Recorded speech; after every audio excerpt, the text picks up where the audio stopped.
ئەس هاوڵاتی عیسا سلێمان نسری سەرۆکی لقا دۆک سندیکایên کرێکاران پاپشتی و پشتەوانیا خۆ دیار بکەم بۆ حکوومەتا هەرێما کوردستانê û وزارەتا تەندروستî li ser wan rênmayên ku derdkevin berjewenda her takî kesekê Kurdistanê da.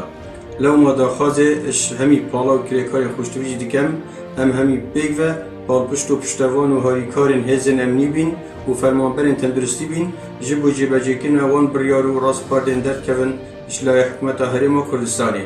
Em hemî pêk ve êk dest û êk dil bîn û palpişt û piştevan bîn gel hikûmeta xwe devê qonaxa metirsîdar derbas bikein berev qonaqeka baştir û xweştir. Xwedê harîkarî me hema bît. من هاوڵاتی سامان خدر دانیشتوی قەزای ڕەواندز بە پێویستم زانی ئەم مانگا وەکو پشتوپەنایەک بۆ خەڵکی هەژار و کەم دەرامەت بڕیارمدا لە کرێ مولکەکانم خۆش بم بۆی ئەم وەزعە چەق بەستووە کە بەسەر کوردستانی ئێمەدا هاتووە بەهۆی ڤایرۆسی کۆڕۆنا. داواکارم لە خێرخوازان داوا لە هەموو هاونیشتیمانیانم دەکەم وەک ئەرکێکی نیشتیمانی دەست لە ناو دەست یەک پاڵپشتی یەکتر بکەین بۆی لەم وەزعە ڕزگار بین و هاوکاری یەکتر بکەین.